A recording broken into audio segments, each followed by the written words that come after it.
6 hectares à Pissotte. Vous avez Pont-Rouge, la Tour d'Arundel, la Salette sur une voie de conserve.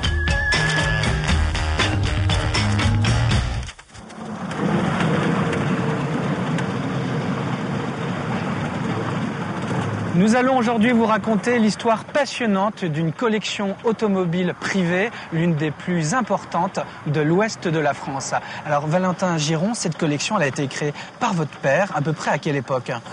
La première voiture qu'il a achetée, c'est en 1939, en passant dans un garage qui était un de ses clients, et il a trouvé cette voiture qui était dans le fond du garage, et puis il a eu le coup de cœur, donc il l'a achetée, il l'a mise de côté pendant la guerre. Vous avez énormément de véhicules à découvrir ici, qui vont des tout premiers, de Dion-Bouton 1885 jusqu'aux années 60 en gros. C'est ça, oui, de 60-70, mais on a essayé de retracer un petit peu toute l'histoire de l'automobile avec des modèles à travers les années, quoi. Votre père vous a donné cette passion de l'automobile alors vous étiez très jeune? Absolument, parce que j'étais toujours avec lui. Tout gosse, j'étais sur ses genoux en conduisant. Après, j'allais l'accompagner quand il allait chercher des voitures. Ça a toujours été ma passion, l'automobile. C'est une Morse de 1913. D'un coloris jaune éclatant. Mais il y avait de très jolies couleurs à l'époque.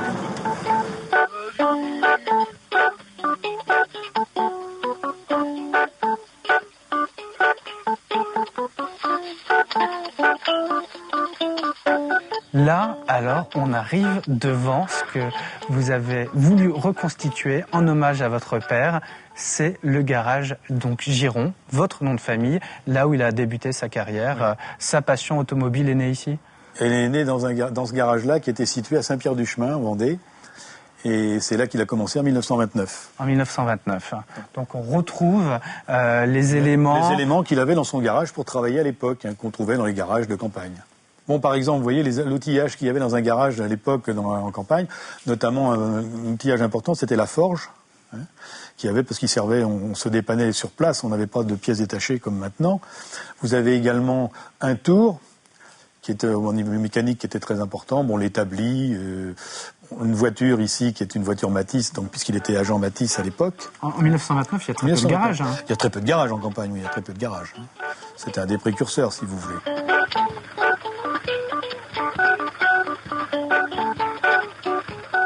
Alors ici, vous avez voulu nous présenter une Peugeot de 1910 qui est le départ de la collection de votre père Gaston. C'est exact. C'est la première voiture qu'il a achetée, donc je vous ai dit tout à l'heure, en 1939. En 1939. Et la première qu'il a ressortie, parce qu'il n'avait que celle-là à l'époque.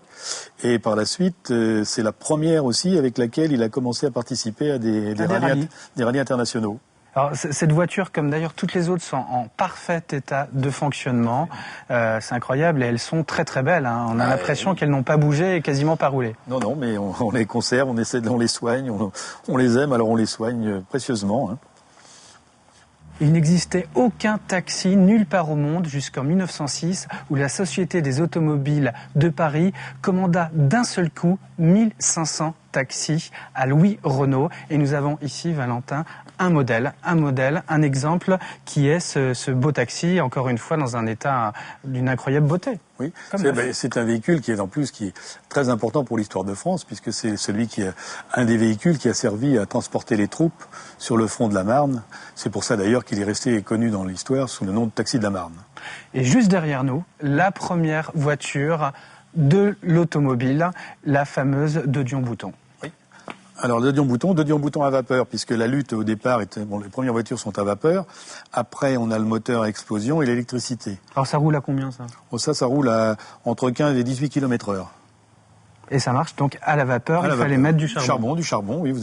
Vous chargez le charbon au milieu, là, dans la chaudière, et vous avez une réserve d'eau, comme dans les locomotives, dans les trains à vapeur d'autrefois. Alors nous avons ici autour de nous des voitures essentiellement nées avant 1914, ce qui fait aussi la rareté de ce musée. Absolument. C'est l'originalité du musée, c'est d'avoir beaucoup de véhicules d'avant 1914. Alors cette Roger Schneider de 1911 a pas mal voyagé. Vos parents sont allés en Turquie, je crois. Tout à fait, oui. Ils ont inauguré avec d'autres véhicules le pont sur le Bosphore qui reliait l'Europe à l'Asie. En 1973, à Istanbul. Oui. Et elle a, comme beaucoup de voitures de cette époque... Elle a son petit accessoire ici, c'est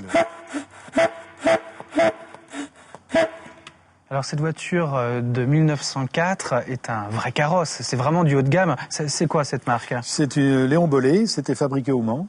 Il y a eu 10 exemplaires dans le monde qui ont été dans créés. ce modèle-là, il y a eu 10 exemplaires de construits, dont 9 sont partis aux États-Unis. Et elle a la particularité d'être complètement fermée. Hein. C'est ça, ce qui est très rare à l'époque, c'est d'avoir un véhicule qui soit même fermé pour la place du chauffeur. Replongeons-nous en 1900-1904. La chaufferette qui est là, hein, pour les mains des dames. Bon, alors, donc il y a un peu plus de 100 ans, on veut aller se balader, on fait comment? Alors voilà, on a cette voiture-là, donc on la met en route à la manivelle là, sur le côté, ici. Donc faut se mettre à l'extérieur pour la mettre en route. Ouais. Et puis donc on a la direction. La direction, vous voyez, c'est comme sur un bateau, c'est un gouvernail. Hein. Donc on le lève pour monter et on le baisse ici. Et puis vous avez une pédale de frein puis un accélérateur. Mais autrement c'est amusant parce que c'est une vraie sauterelle, ça fait une explosion. Oui, mais allez-y, oui. Mais quand vous conduisez ça, le moteur monocylindre est très lent. Vous avez une explosion tous les 10 mètres. Pouf, pouf, pouf, pouf. C'est c'est très amusant.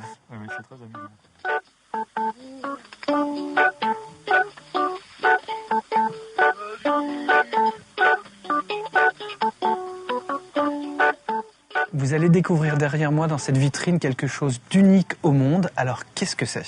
C'est le premier catalogue édité au monde pour la vente d'automobiles qui est ici. Et qui date de 1892. 92. Alors attention, pan Arlevassor. Voilà. Il y a un petit texte qui est marrant. Il y a un petit texte qui est amusant, c'est sur la mise en marche du moteur. Elle se fait presque instantanément en quelques minutes. En quelques minutes. Les voitures sortent assez souvent, hein, puisqu'on a dit pour participer au rallye. Je vous ai cité quelques-uns tout à l'heure. Alors aussi bien les voitures de tourisme que les voitures de compétition. Et on en fait sortir quelques-unes. Moi, j'en ai fait sortir pas mal pendant quelques années.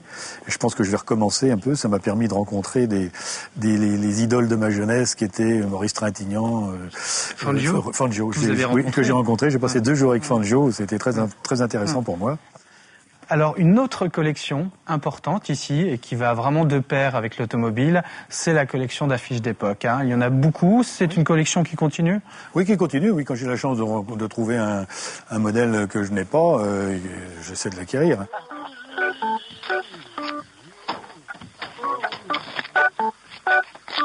Votre papa est décédé au début des années 90. Oui, tout à fait. Aujourd'hui, vous avez une fille et un fils qui sont passionnés, hein, on peut le dire, par l'automobile, et qui vous aident beaucoup, puisqu'ils sont très présents. Hein. Ah oui, absolument. Oui. Maintenant, c'est eux qui prennent la relève, en somme. Hein.